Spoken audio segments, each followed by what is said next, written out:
বাংলাদেশের পার্বত্য চট্টগ্রামের মধ্যভাগে অবস্থিত খাগড়াছড়ি প্রাকৃতিক সৌন্দর্য ও জনগোষ্ঠীর বৈচিত্র্যের জন্য সুপরিচিত এই জেলা।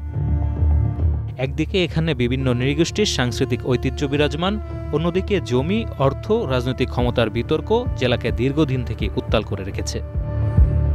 সম্প্রতি যে অশান্তি বিরাজ করছে তা শুধু স্থানীয় নয়, জাতীয় রাজনীতি, নিরাপত্তা, সংখ্যালঘু অধিকার ইত্যাদির সঙ্গে যুক্ত একটি জটিল সমীকরণ। হঠাৎ রক্তাক্ত সহিংসতায় কেঁপে উঠেছে এই পার্বত্য জেলা। গত 23 সেপ্টেম্বর খাগড়াছড়ি সদর উপজেলার সিঙ্গিনালা এলাকার এক স্কুল ছাত্রীকে দলবদ্ধ ধর্ষণের ঘটনায় যে উত্তেজনা ছড়িয়ে পড়েছিল তা থেকেই এই অস্থিরতার সূত্রপাত।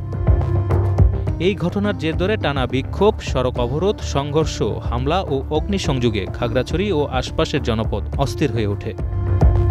পরিস্থিতি নিয়ন্ত্রণে আনতে 144 ধারা জারি করা হয়। সেনা, পুলিশ ও বিজিবি মোতায়েন করা হলেও সাধারণ মানুষের মধ্যে এখনও তীব্র আতঙ্ক বিরাজ করছে।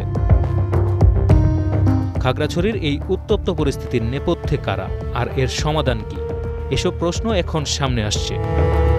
যদিও ঘটনার পর স্বরাষ্ট্র উপদেষ্টা জানিয়েছিলেন, ভারত ও ফ্যাসিস্টদের ইন্ধনে খাগড়াছড়িতে এমন অস্থিরতা তৈরি করা হচ্ছে। একটি মহল চেয়েছিল দুর্গাপূজা শান্তিপূর্ণভাবে না হোক, তারা পার্বত্য চট্টগ্রামে অস্থিরতা ছড়াচ্ছে, এমন অভিযোগও করেন তিনি। সত্যিই কি খাগড়াছড়ির এই উত্তপ্ত পরিস্থিতির নেপথ্যে কারো হাত রয়েছে, নাকি এটি সাধারণ ঘটনা? এদিকে খাগড়াছড়িতে সাম্প্রতিক সহিংসতার পেছনে ভারতের জড়িত থাকার বিষয়ে অন্তর্বর্তী সরকারের স্বরাষ্ট্র উপদেষ্টা জাহাঙ্গীর আলম চৌধুরীর করা অভিযোগ প্রত্যাখ্যান করেছে ভারতের পররাষ্ট্র মন্ত্রণালয়। তারা বলছে, বাংলাদেশ শৃঙ্খলা বজায় রাখতে ব্যর্থ হয়েছে এবং দায়িত্ব এড়িয়ে যাওয়ার চেষ্টা করছে।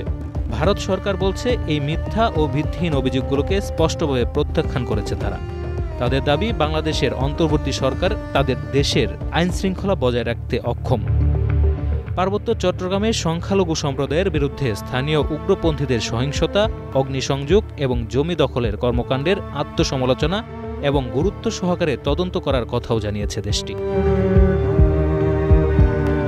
এদিকে খাগড়াছড়িতে ডাকা অবরোধ কর্মসূচি স্থগিতের পর এবার প্রত্যাহার ঘোষণা করেছে জুম ছাত্র জনতা। সংগঠনটির ফেসবুক পেজ থেকে কর্মসূচি প্রত্যাহারের ঘোষণা দেওয়া হয়।